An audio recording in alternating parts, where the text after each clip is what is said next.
मुंबई पे काल साजिले हार्दिक पांड्या। नमस्कार दर्शक बंधु, गतकाली खेला जाइतिला आईपीएल 2024 रो अष्टम मैच। एही मैच रे परस्पर आमना सामनी होइतिले सनराइजर हैदराबाद एवं मुंबई इंडियंस। एही मैच रे आईपीएल इतिहास रो सबुठारु अधिक दलीय स्कोर हेबा सह गोटे मैच रे मोट 500 रु अधिक रन होइतिला। कौनसी भी बोलर एही मैच रे त्राही पाई नथिले। एही मैच रे मुंबई हारिबार सबुठु अधिक दायी थिले अधिनायक हार्दिक पांड्या। एही मैच रे हार्दिक पांड्या मुंबई पे काल साजिथिले। दलर अन्य खेलाड़ी माने भल प्रदर्शन करथिबा बेले हार्दिक प्रदर्शन खूब नैराश्यजनक थिला, जहाँ पई मुंबई 277 रन विशाल टार्गेट को पीछा करने को जाई भल खेल प्रदर्शन करी सुधा परास्त होइथिला, जहाँ मुंबई रो प्रशंसक मानकु खूब निराश करिछि। तेबे हार्दिक केउ भूल पाई मुंबई एही मैच को हारिथिला ता विषय विस्तृत भाव में आपण मानकु जणाइबो एही वीडियो रे। किंतु एहा पूर्वरु जदि आपण रोहित शर्मा को भल पाउछंती ताले दयाकर वीडियो को लाइक कर दियंतु एवं हार्दिक अधिनायकत्व रे मुंबई कोन प्ले ऑफ को उन्नीत होई परिबो दयाकर निजर मूल्यवान मतामत कमेंट करी जणांतु। तेबे आसंतु जानिबा संपूर्ण खबर। दर्शक बंधु, गतकाली खेला जाइथिबा एही मुकाबिला रे मुंबई अधिनायक हार्दिक पांड्या प्रथमे टॉस जीति बोलिंग रो निष्पत्ति नैथिले एवं सनराइजर हैदराबाद को प्रथमे बैटिंग पय आमंत्रण करथिले। टॉस हारी प्रथमे बैटिंग करथिबा सनराइजर्स दलर आरंभ बहुत दमदार होइथिला। दल पय ओपनिंग रे आसीथिबा ट्राविस हेड और मयंक अग्रवाल विस्फोरक आरंभ करथिले।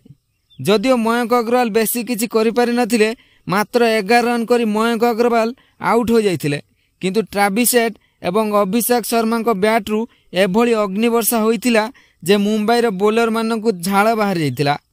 हैदराबाद दल आईपीएल इतिहास रो सबुठारु बड़ स्कोर करिबारे सक्षम होइथिला। ट्राविस हेड 24 बॉल ले 62 रन ले एक बड़ इनिंग्स खेली पाविलियन फेरिथिले, जेउथिरे से 9टी चौका एवं 3टी विशाल छक्का मारिथिले। यह व्यतीत अभिषेक शर्मा मात्र 23टी बॉल खेली 63 रन लो धुआंधार इनिंग्स खेलिथिले। अभिषेक तांकर इनिंग्स रे 3टी चौका एवं 7टी विशाल छक्का मारिथिले। यह व्यतीत हेनरी क्लासेन मध्य शेष आड़ को मात्र 34 बॉल खेली विस्फोरक 80 रन लो पाली खेलिथिले एवं मुंबई रो बोलर मानकु कमबैक करिवार सुजोग देई नथिले। मुंबई पक्षरु जसप्रीत बुमराह एकमात्र बोलर जे कि 10 रु कम रन हार रे रन व्यय करथिले। क्लेना माफाका तांकर डेब्यू मैच रे 4 ओवर रे 66 रन व्यय करथिले। तेबे 277 रन लो पहाड़ पर विजय लक्ष्य को पीछा करने को जाई मुंबई मध्य दमदार आरंभ करथिला। दलर ओपनर ईशान किशन और रोहित शर्मा धुआंधार आरंभ करथिले।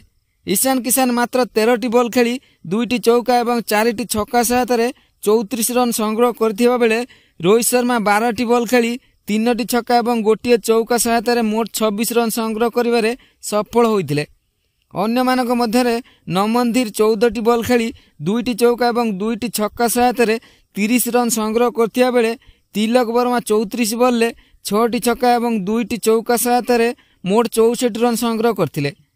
टीम डेविड 22टी बॉल खेली 3टी छक्का एवं 2टी चौका सहायता 42 रन करथिले एवं रोमारियो सैफर्ड 6टी बॉल खेली 2टी चौका एवं गोटिए छक्का सहायता मोट 15 रन संग्रह करथिले। हैदराबाद पक्षरु अधिनायक पैट कमिंस चमत्कार बोलिंग करी 4 ओवर रे मात्र 35 रन देई 2टी मूल्यवान विकेट हासिल करथिले। तेबे मुंबई पक्षरु सबु बैट्समैन मानक स्ट्राइक रेट 180 रु अधिक थिबा बेले अधिनायक हार्दिक पांड्या मात्र 120 स्ट्राइक रेट रे 20टी बॉल खेली गोटिए चौका एवं गोटिए छक्का सहायता 24 रन ही करि पाथिले, जहां मुंबई पई काळ साजिथिला। जोंटी सबु बैट्समैन 200 पाखापाखि स्ट्राइक रेट रे रन करथिले, सेठी निज अधिनायक मात्र 120 स्ट्राइक रेट रे रन करथिले। जदि पांड्या आहुरी अधिक स्ट्राइक रेट रे रन करिथांते ताले हुए तो मुंबई ए मैच को जीति पारिथांता। तेबे आईपीएल इतिहास रे मुंबई रो एभली दयनीय अवस्था आगरु केबे होई नथिला कि मुंबई विरुद्ध रे एभली निर्मम प्रहार केई देई नथिले। एबे हार्दिक अधिनायकत्व रे मुंबई विरुद्ध आईपीएल इतिहास सबुठारु बड़ स्कोर करि परिला हैदराबाद। तेबे दर्शक बंधु, मुंबई कोन एबे भी रोहित शर्मा को अधिनायक पद की निजर मूल्यवान मतामत दयाकरी कमेंट करि जणांतु।